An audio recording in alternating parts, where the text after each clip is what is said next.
Hello, everybody. How are you doing? Hey, listen, are you in a scenario or need to be developed in this context of finance, struggling in any way, any form in your life, or want to take your finances to the next level? Join me in this conversation where we're going to dive in to talk about this aspect of finance, kind of going with the journey of someone that's in the financial piece of helping and developing men and women of how to be able to get where they are need to be financially. So if you want to be a part of this conversation, join in right now.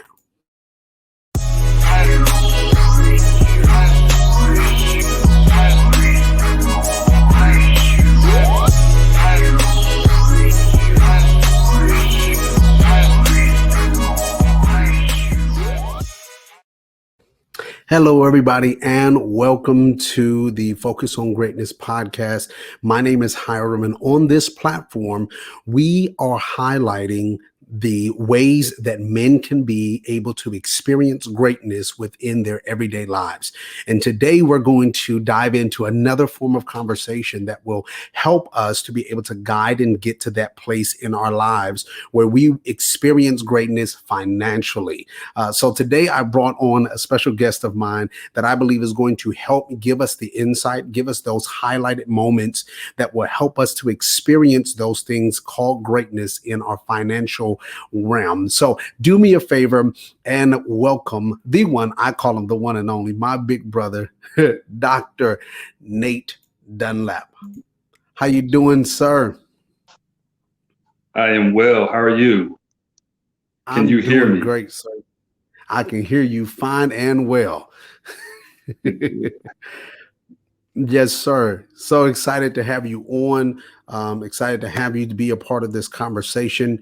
And do me a favor for this is not your first time on the platform, but I want to make sure that for those that do not know who you are, please introduce yourself to the people, and then we'll dive into our conversation on the night. Absolutely. Thank you once again, Hiram, for another opportunity to be back on this wonderful podcast. You're doing great things. I was born Nathaniel Dunlap Jr. I'm a product of Philadelphia, Pennsylvania.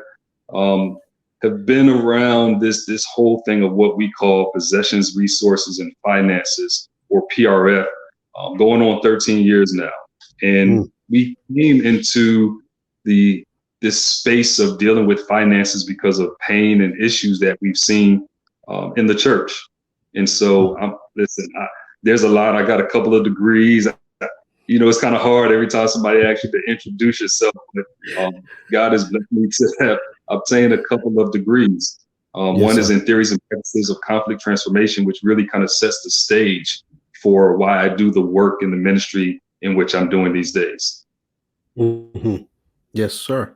Well, let's do this because one of the things that I shared with you that I wanted to do tonight is to kind of have a conversation, because sometimes what I believe is that when we start to take the time to give people or go through our journey, there are some things that's in our journey that sometimes people can be able to see themselves in. And when I think sometimes, surely as a man, sometimes we can feel like, hey man, no, I gotta keep putting on this, per se facade to show that I got everything going on, nothing's going wrong. But sometimes what we're looking for is we're looking for that commonality in somebody else, another man, another person that we can be able to say and see, okay, I can see myself at that point of your journey. So I can see how I can get to where I need to be, or where I can be able to take my finances and my life to the next level. And so I want to kind of see if we can take this from the top. How about that? We can kind of take it from the beginning, and I want you to kind of take me back to Philadelphia. Take me back to the young man before he became the doctor. And before he gained some degrees. Oh yeah, we're gonna take you back a little bit tonight, sir. Because what I want to learn is I want to learn the stages, and I think that's going to be helpful to understand. So when as a young man back in Philadelphia, were you raised with the context or with the ideal of finance? Um, no. Um, Okay. what I was raised was that yes, you have to work hard for the things that you want in life. My mother, I saw her work hard all her life. And Hmm. so, going back to my street days of Philadelphia, I can remember there were some very difficult times that we had, Hmm. in between certain family situations like marriage and divorce, right? Hmm. Um, that's a big one, right? Because when divorce occurs, it does a lot to disrupt the family unit, if you will. And Yeah. so, when that hit that part of my life, because before then things were good. I didn't have all of the toys in electronic games and the tabletop games as Michael DeShields had. Hmm. He had three, but I had one. You know what I'm saying? So Yes, I sir. could play with his and we still be cool. Right. But when divorce hit, that was when things kind of got interesting because Mm. now there was a struggle. And, Right. and as that struggle happened, you don't understand why you can't have certain things as a kid. You Mm. don't understand why the lights can't stay on. You don't understand why you have to carry a buggy down to the gas station with a can to get a couple of dollars worth of kerosene heat or Mm. kerosene to put in a kerosene heater, right? You don't understand those type of things. So Wow. so it was rough for some period. A lot of people, I mean, you're asking about it, but a lot of people don't get that because they're not concerned about that, right? Yes, sir. Um, and what it did, watching my mom, watching Rocky grow up, me grow up with them in my life, Mhm. it allowed me to be able to see things from a different perspective that you got to work hard for what you want. However, you got to work at a place and be at a place where you got to do it the right way. Yeah. Yeah. Right. Yeah. Right. I started working and I think I was about 14 years old, if I can remember, right? I Wow. was I was working at Kmart on Roosevelt Ave before I Mm. was legally allowed to work because Rocky took me up there and was like, he need a job. Yes, sir. That's some real talk. And Yeah. it wasn't that I didn't want a job. It Hmm. was I wanted some things and the funds were not there. But what was being instilled in me was we're not going to give you everything. Yeah. Yeah. That was the lesson. So I wanted money for this. I wanted money for that. I started working at 14, 15 years old and it worked and instilled this work ethic that I have today Mm. to be able to just grind, grind, grind, but grinding with purpose. Yeah. Right. There was something that I always purchased with my Yeah. paychecks, whether it was not getting the free lunch and I get to buy the lunch. Right. Right. But that was my choice. Yeah. Right. When those shell top Adidas was out, I wanted the shell top Adidas.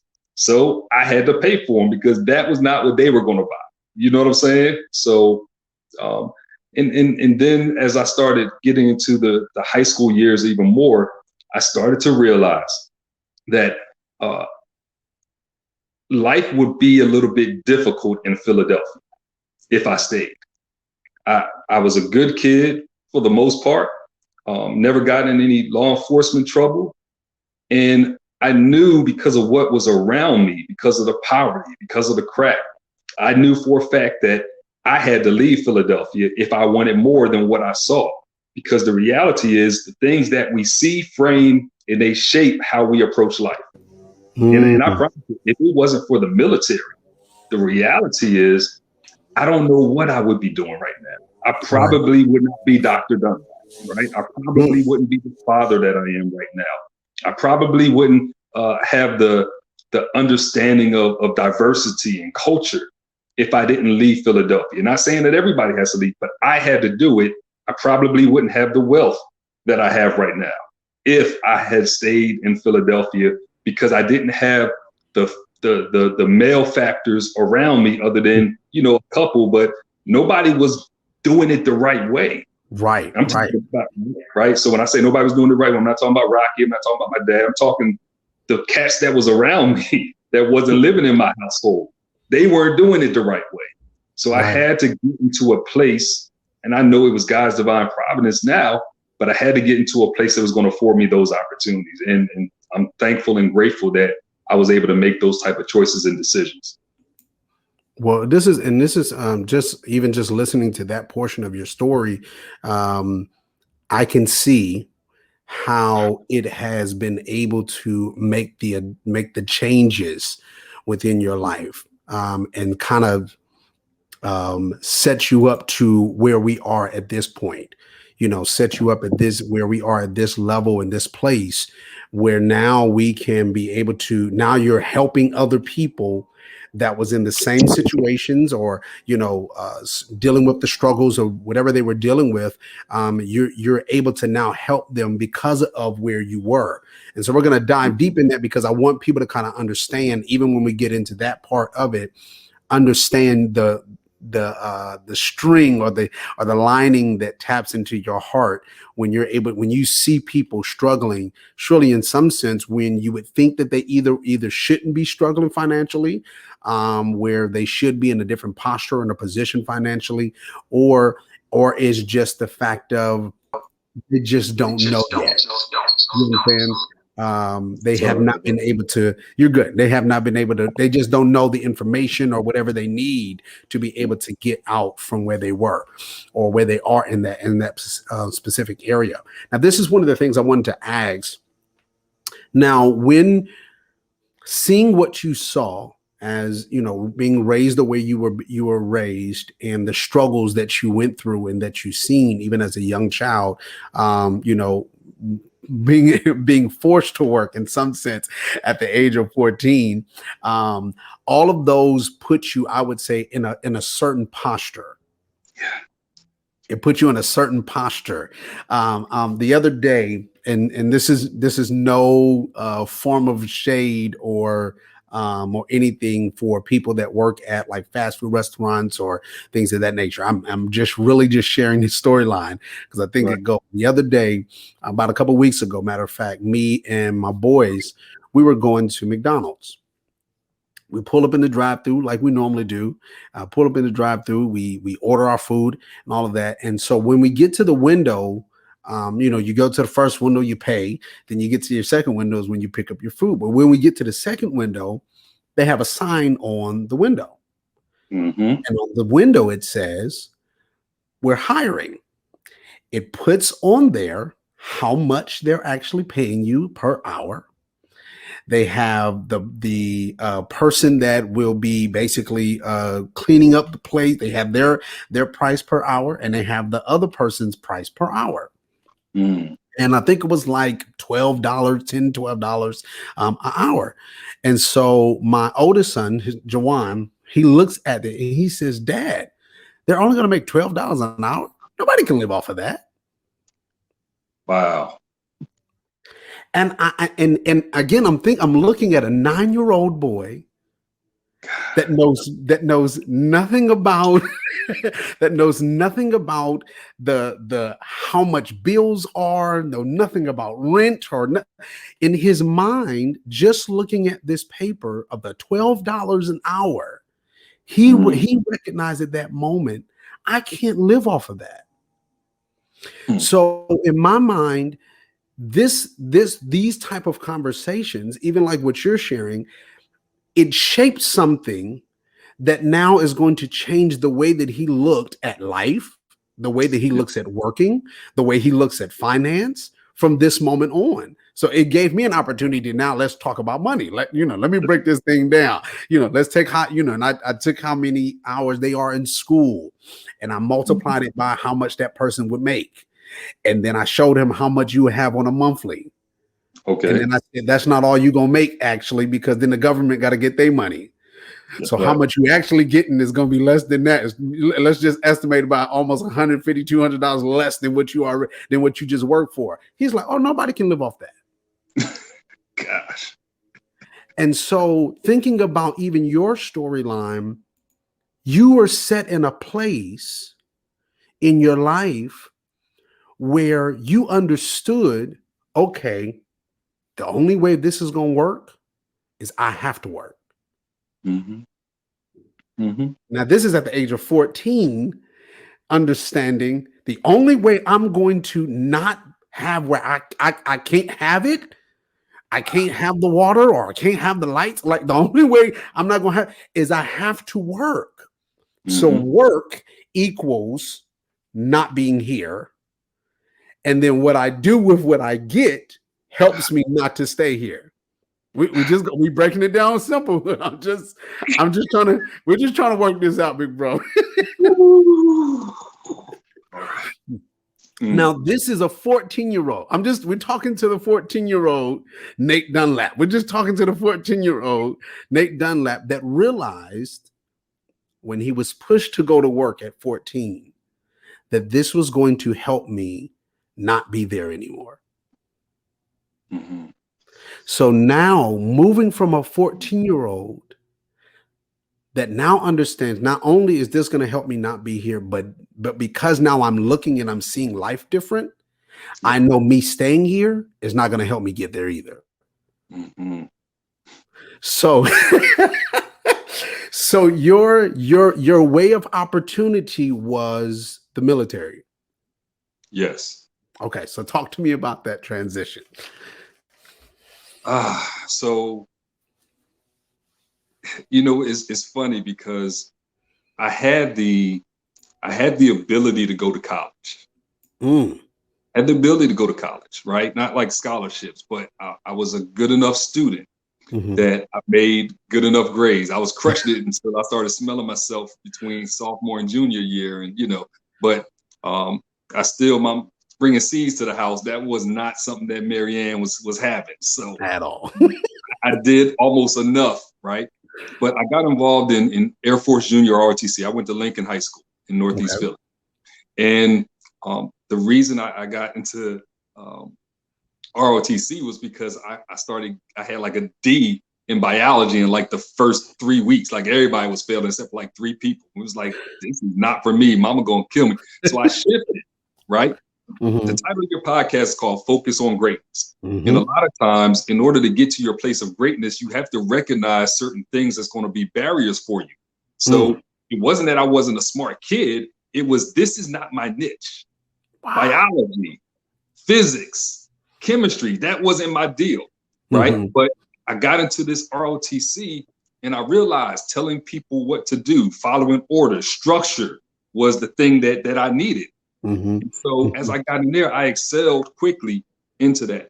That kind of laid some of the foundation for me being amenable to go into the military. It wasn't my fallback.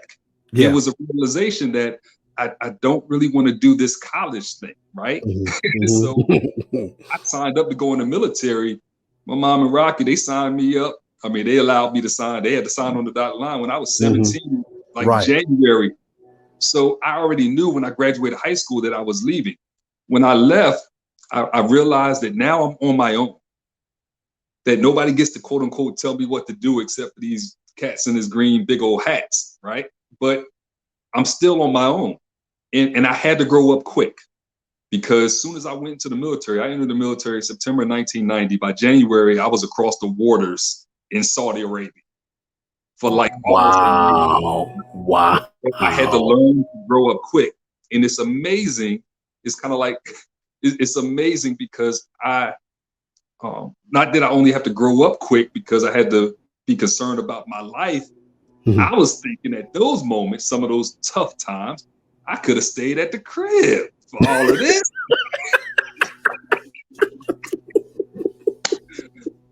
But I was earning a decent paycheck. It was good money for me, but I didn't understand the components of how that money was broken down. I didn't understand what you gave to Lil J, right? I didn't understand that because so all I knew was I'm overseas and I can't spend the money. Sometimes God has to put us into a place where he's giving us what we need. And as he gives us what we need, he's also protecting and shielding us because I can't just go Amazoning. I can't just go Walmart, gift card. I couldn't do all that stuff back then. So when I came home, I was able to buy a car. I was able to buy a brand new car. Now, my mom would tell you, while I was in high school, all I ever talked about was, I want a car, I want a car, I want a car. And every time I looked for a car, I always looked for a used car because I had no job. I had no steady income. Now I got it. God made a way. And I can't act like, and we're going to be real on your show, I can't act like I did all the right things with my money. But from the beginning, it was a necessary thing that I had a vehicle. Let me tell you what I purchased. I purchased a 1991 Ford Festiva. Now, your viewers may not realize that I'm 6'2.5", right? But I could probably pick up a Ford Festiva right now in my strength days, right? So in that, my car payment was $182.75 a month. It was a stick shift, so I'm using the lowest grade of gas. All of these are economic factors that go into how you're living when you're living on your own that you have to pay attention to. I was living in the barracks, so I'm getting no extra money for eating, but I don't have to. So when you start looking at it, my pay wasn't great, but the benefits were. Folks got to understand that sometimes you're not going to get the paycheck, but you got to look at the benefits. And when you look at the benefit of a thing, the benefits may sometimes overweigh what you're receiving right now. But in the long term, oh yeah, God is setting that stuff up. And sometimes we got to realize it because again, it's about the transition. I didn't know how to save, but I had somebody in my life, my former supervisor, Farrell Mungle. He said, listen, I need you to put this money away in this particular account. I just did what he told me to do, right? And because I did what he told me to do, I had some money saved up over a period of time. Now, listen, this Reverend Dr. Dunlap ain't gonna act like I didn't go to the club. Listen, I did it back in the day. I did it. I had a lot of fun back in the day. And I realized that the money that I wasted having fun is money that could be sitting up in a Bitcoin account right now. Uh-oh. Wow. Right? I realize that now. So hindsight is always 20/20. But we have to be willing to share things with people at the earlier stages. If I would have known some things at my earlier stage, even though what I've experienced makes me very effective at what we do with PRF, but I could be in a better position. Our children could be in a much better position. They're not struggling or hurting for anything now, but I said a better position. Right? There's a scripture that Jesus says, he says it in John chapter 10, verse 10. He says, I've come to give life and give life more abundant. Well, before you have the more abundant, you got to have abundant.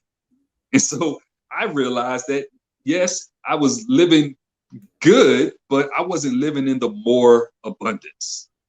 And that's why I go so hard with what I go to. So I know I've gone deeper into, but this whole thing with the military, it set me up for some things that I never thought it was going to do.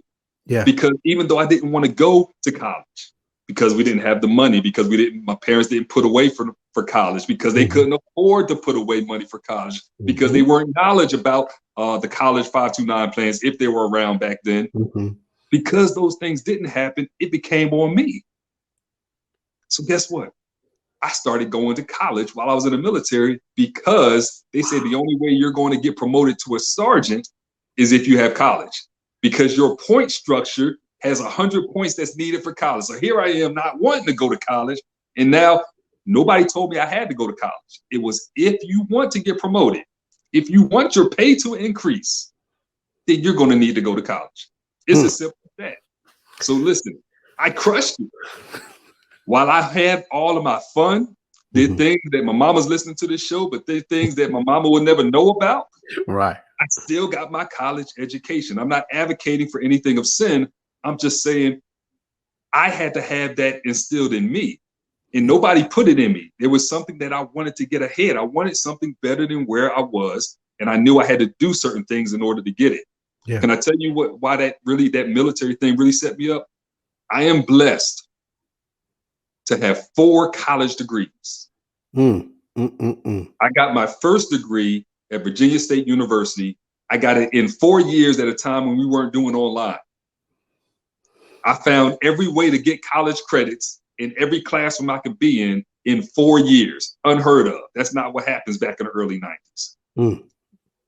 Because I got an associate's degree, young people, that allowed me to get a master's degree, because you don't just go straight to a master's. Right. When I got the master's degree, that allowed me to become an adjunct professor. More money. because I was able to become an adjunct professor and have that master's degree. That placed me in a position where now I'm able to get in higher education. Because I went into higher education for a little while, or my first entrance into higher education administration, I was positioned in the right place to find out about another job that took care of us once I stepped out of that particular role. Because I stepped out of that role, quit my job, went to seminary full time, that is how I met the person who paved the way for me to get my doctorate of ministry degree. So there's these steps that we have to take, and God does not tell you all the time, just like he didn't tell me. Right. He told me, I need you to just go, leave your family, your kindred, just roll out. Yeah. I didn't have all of that. And I wasn't walking with Christ throughout this whole period. So the military paid for 3.5 degrees. I didn't have to get some of my own money to pay for anything except for this doctorate of ministry degree. So when I tell people, listen, forget what they talking about. I'm going off now, but forget what they talking about on Fox or MSNBC or what your brother's telling you. You got to seize the opportunities from people that say, listen, you look at me, you respect me, you see me as a role model. Some lady said I was a mentor to her children. I didn't know it. They just see me doing the right thing. Right. So when I say, listen, I need you to do this, I just need you to do it because I know I had to figure it out, brother. Yeah. Yeah. Yeah. Yeah. And I promise you, when I say that it helped financially, because if Nate had to pay for 3 degrees, I probably wouldn't have been able to afford it, man. Yeah. Yeah. So God had his hand on that. Yeah. Well, I want to insert something, one for those that are listening, and those that are watching us at this point. I want to be able to share something I think is very important for us to be able to hear. One of the things that you just mentioned was that there were steps. And I think the wonderful piece about why we're having this conversation is because sometimes you can be able to shorten the steps when you learn from somebody that has already stepped. They've already been on the journey, so they're telling you ways, per se, shortcuts that you don't have to go the long route or the longer route. So for those parents that are listening, those that are listening that might be, auntie or uncle, or somebody, the reality is the major piece that I wanted to do in this conversation is to be able to draw these points out. Is the reality is we all come from some form of background.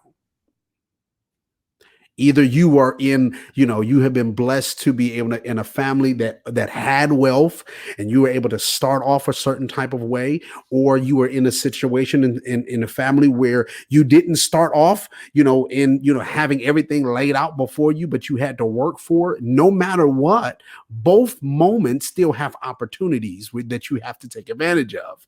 So the reality, even in this is, and I'm loving this, is the transition of you moving from Philadelphia to then being able, by circumstance, fall into a place where it learn and help you to get the discipline that you needed from in high school, to then catapult you or move you into a place, into the military, that would take you from your comfort zone, but to be the middle place to get you to your destined place is something that I think all of us need to be able to realize. The reality of it is if his father would not have told him to work at 14, he might not have had the drive nor the push to continue to engage.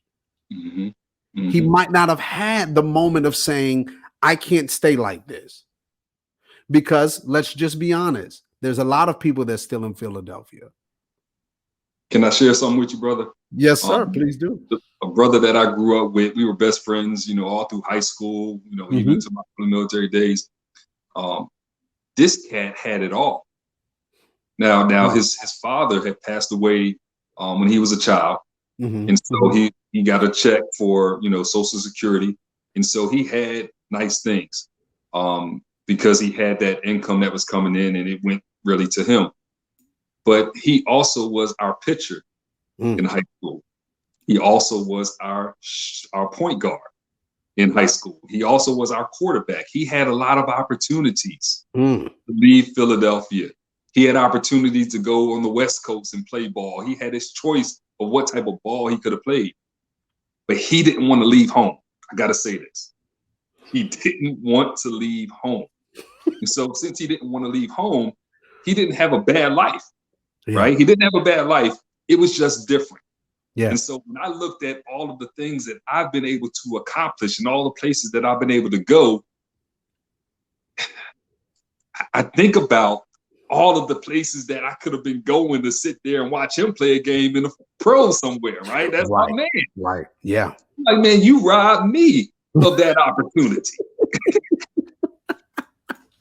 So I say that because one of the things about these steps, brother, is we cannot be scared to take the next step. It's a course, or part of one of the courses that we teach is called financial healing. And one of the lessons is called 10 steps to financial healing.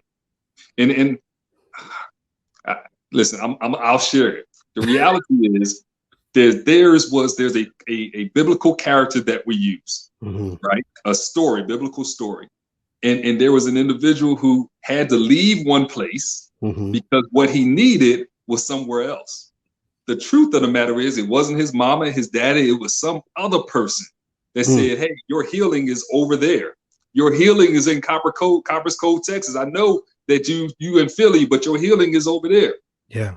As he set out for this journey, there was a series of obstacles and different twists and different turns before he got to the place. You may know the story. I'm not going to say it for the Bible reading. You may know. So when he got to that place, guess what happened, y'all?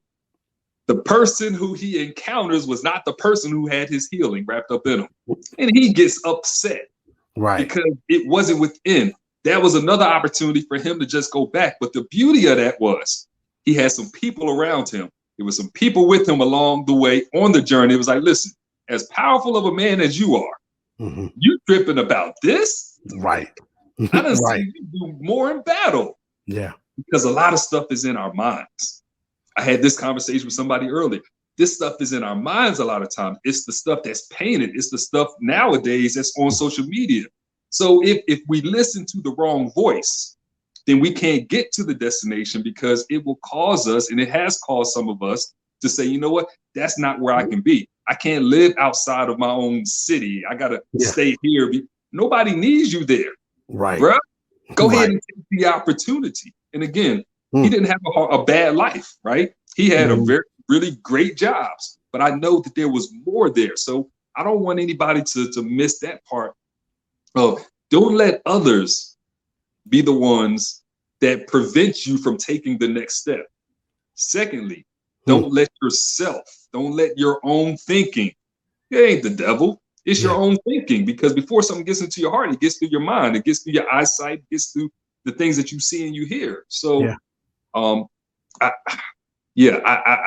need somebody to hear that. I don't know who it is, brother, but I need somebody to hear that. Don't talk yourself out of some good opportunities. There's a lot of jobs right now that are open. And the truth is, you don't have to stay in that job for 50 years. But right now, there's a lot of good opportunities. But what I can tell you is, I can promise you this, a lot of those opportunities are not going to remain open. Yeah. And the beauty of this is, while they're there, there's people that can get into jobs right now that you probably wouldn't have got into 13, 14 months ago. Right. You got a criminal record. There's some folk that need folk to do some stuff right now. And they're willing to say, before where they were holding folks back, we'll take everybody right now. Yeah. So I got a book called Seize the Opportunity. Seize the opportunities, because that's where greatness is. Greatness doesn't just fall in nobody's lap. You have to go out there and you have to get it. And you got to have the right people around you on your team, because that's what I had. I had a bunch of praying folks around me. I had supportive family members that didn't demonize me because I was getting my education, and the folks that didn't understand while I was doing what I was doing, I just kept on moving, and I came back to them as doctor. right? Yeah, yeah, yeah. Yes, sir. Yeah. Yeah. Now, what I want to do, I really want to take a moment to it's so much I want to say, but I want to take the moment right here for those that want to get more information from Dr. Dunlap and from the Institute of People that he has that help people with their finance to help get them. The description and information is going to be in the description below. You can make sure that you gain that and get that information. Please go to his website, get the information, get the help and the need that you need to develop. One of the things that I want to make sure that I emphasize, not just in this major piece, is if you feel like, how can I say it? If you feel like you've missed the time, you're Mm, too old to now begin. mm, You haven't taken advantage of opportunities. You haven't had the moment. You know, and you can look at, even through this conversation, you're looking and seeing opportunities and moments that you probably missed it. I want you to hear this. mm, He just shared a storyline about a man, which he didn't go deep into, about a man that literally had to go through a lot of different journeys just to get to his healing. mm. And I do want to add this, and this is a side note, is I didn't know he had a segment called Financial Healing, a part of his program, just for the sake of saying that. I don't want nobody think we had set this whole thing up. Wow. No, I didn't know it at all. I promise you I didn't. But there's another story about a man that was sitting in a specific place. He was sitting by a pool. We both know this storyline. He was sitting by a pool and he had been sitting there for a very long time. He felt like he missed a lot of opportunities. He felt like he missed a lot of moments to get the healing that he needed. And it Mm, just took one conversation with a man mm, that said, the thing that you're waiting to get into is not the thing that's going to heal you. But the thing that's going to heal you is you to get up now and start working. mm, Now, I don't want you to wait for it. I need you to get up now. If you want the change that you say you actually want, if you're tired of being in the position financially that you are in, if you're tired of seeing family members in the posture and the position that you see them in, this is your moment of saying, I got to get up mm. and I got to move. I got to do something different. Now, if you're also the parent, I want you to hear it because we're going to deal with it. If you're also the parent that feels like I was in that posture and now you're listening to this conversation, you have another opportunity. Your opportunity is to change the ways of those behind you. Come on.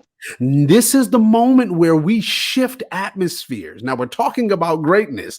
We want to shift atmospheres. If you understood living the way I am living now is not feasible for my life, then it shouldn't be feasible for the ones you're raising. Mm, So let's give them the opportunity to be able to get whatever education they need, whatever information they need, whatever development they need, so that they don't repeat the history that you've probably been living through. The reality is, and I'm gonna stop here. God, is so much. The reality is, these type of conversations don't happen majority of the time. These conversations don't happen because we don't know what to say.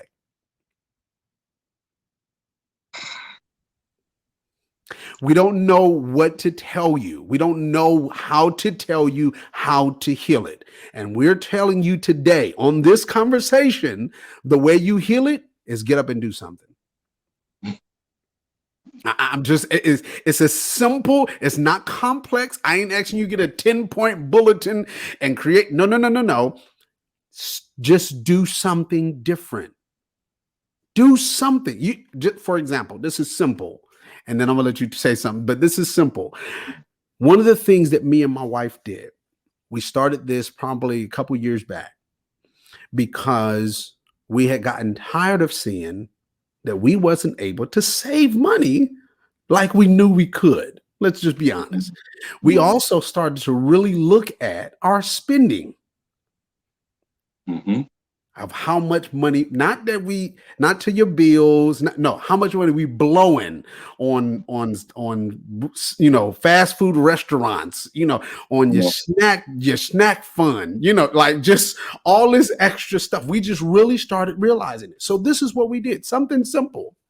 For the first 3 months of the year, for the first 3 months in the beginning of the year, we lock it down.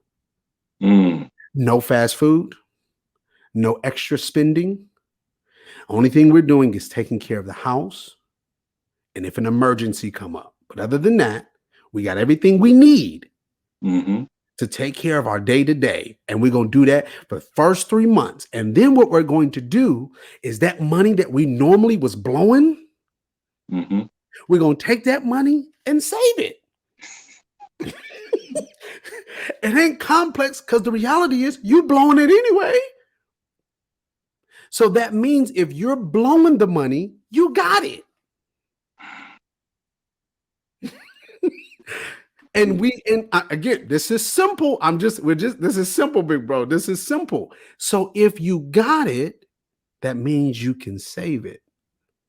And if you can save it, that means you can change the way you've been living. And that means you can change the future of those that's behind you. Go ahead, sir. Last time we was together, it was like this. So let me hit on education. You said something very critical about education. Yes, sir. I am one who pushes away from this notion of financial literacy, Mm-hmm. because what that implies is that you are financially illiterate.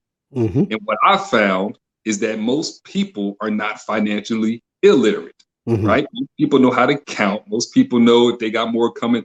Those basics, we're beyond that. Mm-hmm. That's why what we do in our ministry is about stewardship. Stewardship education is the key. Mm-hmm. It's no longer about teaching people to save money. That's important. We covered it. But it's about, how do you understand that what you've been given is a portion of everything? Mm-hmm. You can be making a whole lot of money at your job. Yeah.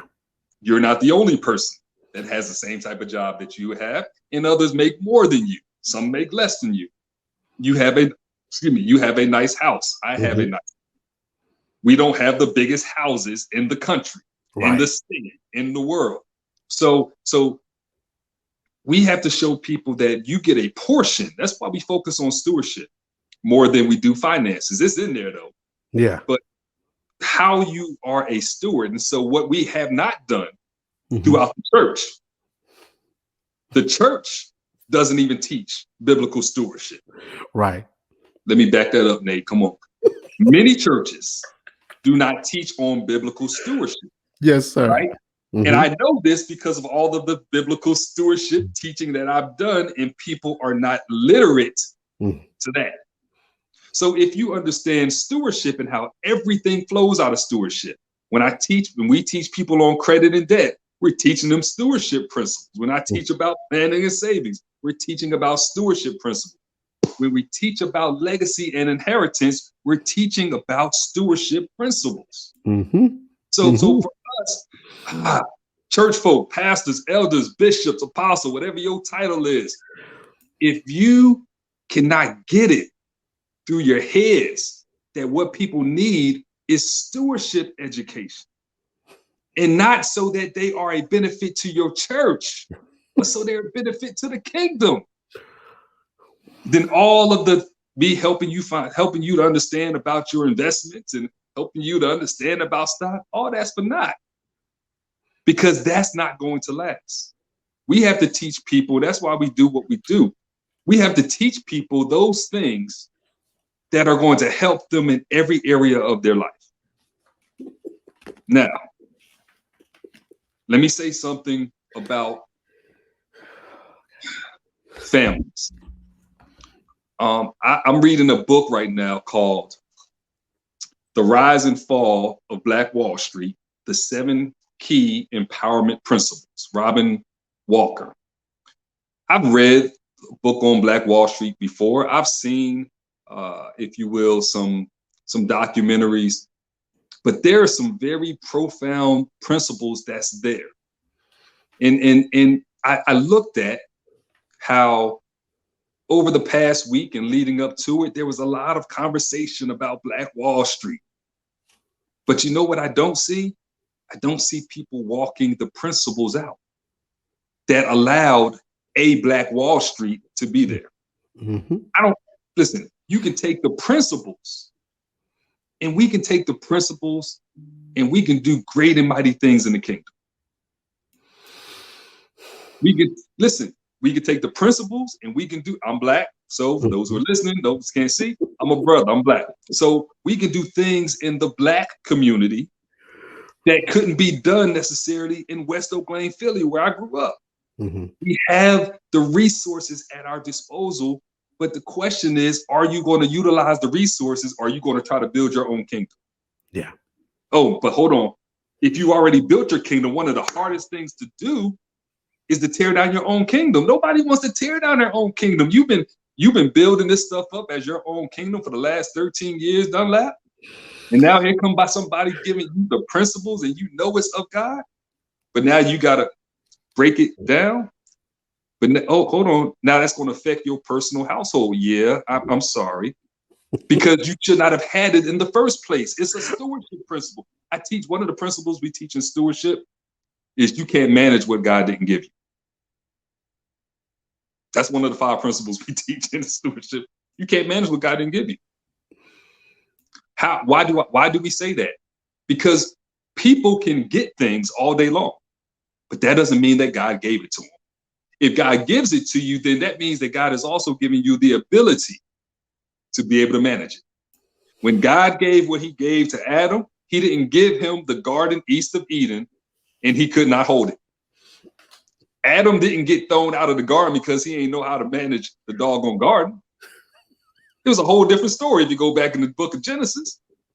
So God has created us with this ability. He's created us with the power to gain wealth, not riches, difference.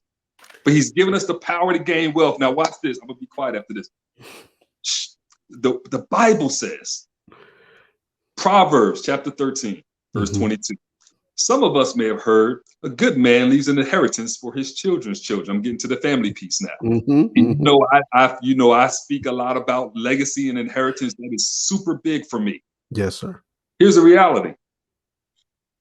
If you don't know about that, then that means you need to gain some information, gain some knowledge, gain some wisdom in order to be able to put those things in place for your family.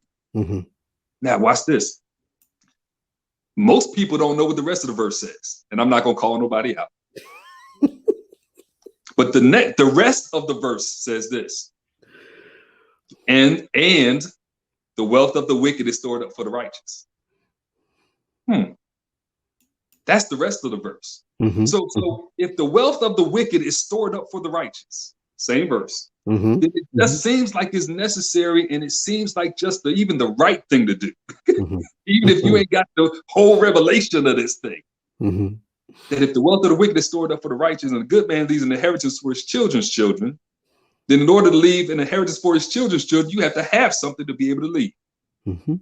But maybe you don't have what you need to be able to really leave to your children's children because the wealth is stored up for the righteous. The wealth of the wicked is stored up for the righteous. Why is it stored up is the big question. Proverbs don't ask all those questions, but I do. Right. Right. Yeah. Maybe, just maybe, and I believe this, I'm just throwing it out this way. Maybe, just maybe, the reason the wealth of the wicked is stored up for the righteous is because the righteous is not ready to receive it. Listen, if you have a problem saving money, do you really believe that God is going to release the 100,000 or the $1 million Columbia sweepstakes, whatever that thing is, into your hand? He may, but the likelihood of that is like, why would God do that? Right. So we have the ability to get things, and God is like, listen, I'm ready to release to so many of us. I need you to get positioned. The truth of the matter is, and I'll be quiet after this, for those of y'all who watch baseball or even basketball or even football, if you're playing a sport like that, and you're on the receiving end, you're waiting for the ball to get thrown to you, right? Wide receiver, catcher in a baseball game. And if you're standing in the wrong position and the ball busts you in the face, then you can't be mad at the pitcher. You can't be mad at the quarterback. You can't be mad at the point guard that you got smacked in the face with the ball. Right. Everybody will tell you you need to have your hands in position to receive the ball. You can catch it with your hands, you can catch it with your face. What happens when you get hit with it in your face? You got to come out the game because your nose is bloody and they're not going to let you play with a bloody nose. That's not the way the rules go. So it only makes sense that we get ourselves positioned. And we talked about this stuff last year, Hiram. We dealt with kingdom preparedness in April of last year. But a lot of folks are so looking to get back to a normal place that was dysfunctional even before COVID-19. It was dysfunctional for people to be living, not being able to make the money that they need to be able to make to take care of themselves and their families. That was not, people were working, but that's dysfunction. We are too rich of a country, and the believers, we are definitely too wealthy for folks to be going through what they're going through. Right. I'm done. Got my back sweating over here because I ain't got you all excited over there, Nate. I'm sorry, I'll be messing Hiram's show all up. I just be going, but hopefully he know how to bring it back though. He know how to bring it back. He's good. God. All right, so one of the things that I want to make sure we all understand is this major big statement that Dr. Nate that you brought out: stewardship. The reality of stewardship is this: stewardship is taking care of something that someone else gave you. I'm trying to make it as simple as possible. It's taking care of something that someone else gave you. Now, here's what makes stewardship more powerful. It's not only taking care of something that somebody else gave you, but it's learning how to increase what somebody else gave you. So when we have this conversation and he makes this statement that it's not that we are illiterate when it comes to money.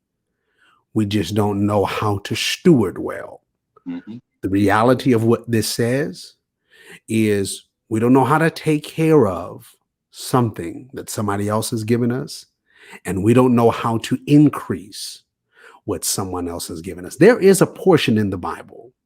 It's actually one of my mentor's favorite scripture contexts that talks about these three gentlemen that were all given something based upon the portion of what they could handle. When they were given this thing, the person that gave it then went on a journey. When he came back, he asked them, what did they do with what they were given? Two of them said, I flipped it. I was able to put some things in, put it in the market. I made some moves. I was able to increase it. One of them said, I did nothing with it because I was afraid. His fear was because you're a taskmaster as my Lord, that was his fear. But the reality is there's so many people that that I know, that we have talked to, that they're like the person that never did anything with it because they were afraid. They were afraid to either lose it. They were afraid to be able to take the chance of saving it. They were afraid to go after change. They were afraid. And there's so many people that are listening. There's people that I know that are watching, that you might be afraid. You might not be the person that has been able to learn and how to flip it and make it and increase what has been given unto you. You might be the person that says, look, I got it, but I'm just afraid of letting it go. So you hold it with a tight iron fist Mm. and you live life with a tight iron fist and you never increase it. And there's two people. I'm gonna just say this, and we're going in. This is a very good conversation, so we're gonna wrap this up in a minute. But there's two people with the tight iron fist. Now it's a sad scenario, but it's a scenario. It's reality. There's people that are actually making enough money to increase it, Mm-hmm. but because the mentality has not changed, you are making enough to increase, but you're still living like you have nothing. You still live like you're still in poverty. So you hold on to every single penny because you're afraid that if I let it go that I might lose it. Mm. And so these categories of things. But what I also am talking to, or the person that we're also speaking to, and this is why I knew this conversation was going to be great. But the person that we're also communicating is the person that says, I actually do want to see how do I take my money to the next. Mm. I do want to actually increase it. I do want to really dive in and figure out and find out how to be able to develop this. Mm-hmm. There's a book right now that I'm actually reading. We're going to wrap this up in a minute, but there's a book that I'm reading right now, and it's called Rich Dad's Guide to Investing. Mm. A very good book.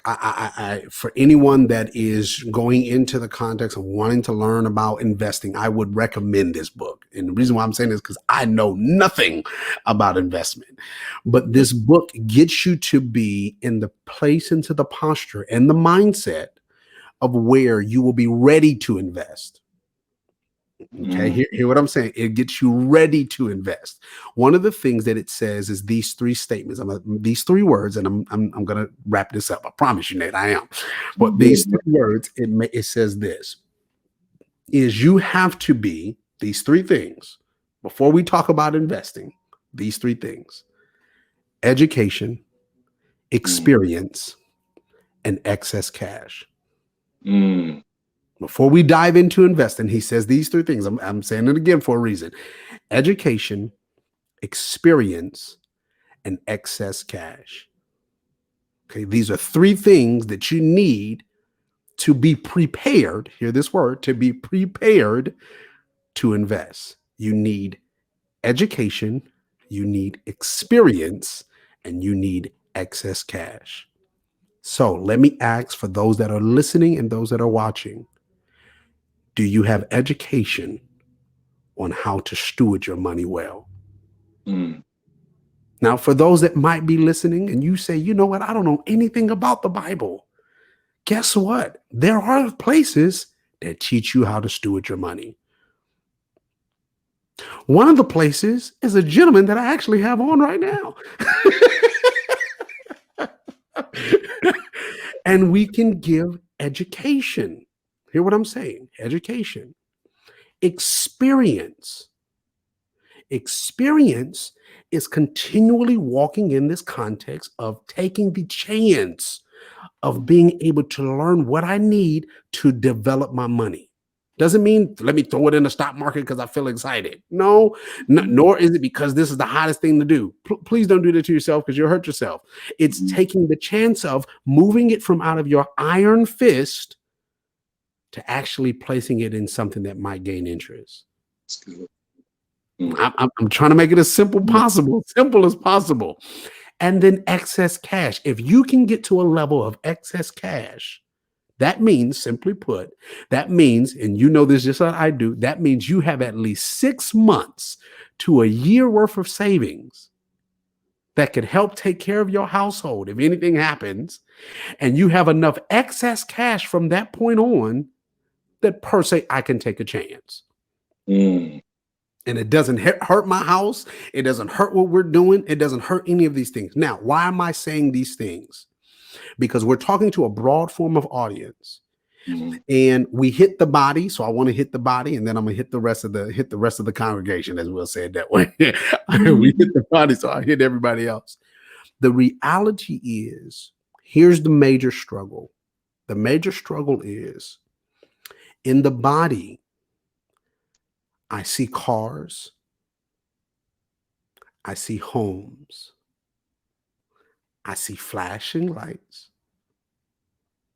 but I don't know how you got it. Mm-hmm. In the world, I see cars, I see homes, I see flashing lights, but guess what? They take their phones and they show me how they got it. Mm-hmm. I don't know a lot of people that's on saying, now there are some, don't get me wrong, there are some, we know this, there are some that say, I am a believer. Let me tell you and show you how to be financially ready for your life. But the majority of conversations, the majority of people that I have viewed and seen on YouTube and all other forms of sites, Yeah. are people that say, I don't per se believe what you believe, but I can teach you how to get there. Now, why am I saying this? I'm not bashing on any side, but this is what I'm sharing. There is a statement in the scripture. We're talking about stewardship. We haven't left this context. There's a statement in scripture, and you know this, where there was a steward that was in trouble. He made some moves to try to make sure that he was in a posture, in a position that after he gets fired from his job because he wasn't doing his job, after he put himself in a posture, in a position that when he gets fired, he'll have a place to stay. He'll have Mm-hmm. somebody that can still be able to take care of him. Understand the time. We understand all of those things. At the end of all of his trickery and all the things that he did, the scripture calls him a good steward. And then it makes this major statement. The children of darkness is wiser than the Yeah. children of light. He's still talking about stewardship. He hasn't left the context of stewardship. What is he saying? There are principles that those that don't believe are living in, that people that say they believe ignore. The reality is, if you're a believer or non-believer, principles work. That's right. God's principles work. There's a lot of people that are sowing into folks' lives Mm-hmm. because Mm-hmm. they understand the principle of giving works. It's not difficult they understand the principles work. So when we're talking about this context of what we're dealing with in all of this, is I want y'all to hear me and hear this clearly, and then we're gonna wrap this up. No, I ain't said that probably about 4 or 5 times already, but I just want y'all to hear this. This is very and vitally important that we all understand. The reason why I started with the conversation of wanting to learn his journey, which we had this is a great conversation, Nate, real good. But the reason why is because I needed us all to see we're all on the journey. There are lessons that you have learned on your journey that has placed you in the position that you're in today. There are opportunities on your journey that you had the choice to either go here or go there. We're all on a journey. You had a choice. Do I want to gain more and get this education so I can go up in rank, go up higher in life? Or do I just want to do the military thing? They can kiss. I got room and board. They're gonna give me some food to eat. This is better than where I was. Mm-hmm. Or let me continue to develop and grow. If you didn't hear anything else on this podcast today, I hope you hear these 2 major things. I want you to develop in your stewardship. Mm-hmm. I'm going to say this again. I want you to develop in your stewardship. What does this mean? Take the time to see, what do you have in your hands? Take the time to see, not only financially, I want you to look at this. Take the time to see what you have: your money, your family, your house, your cars. Take the time to see, what do you have in your hands? And then ask yourself, am I taking care of it well? And if you can truthfully say, no, I'm not, then let's develop it. And if you need assistance, if you need help, again, you can be able to reach out to Dr. Dunlap and his team, because they will be able to help you to say, look, this is what you got. Let me help you develop that. Let me help you help you to see or show you how to steward that well. So thank you again, sir. Yes. As always, we could probably go on and on and on, because this conversation is getting better and better as it goes on, and going deeper and deeper. But that's really what I want. I really want people to understand that finance is not really difficult. The hardest part of finance is just changing your mindset.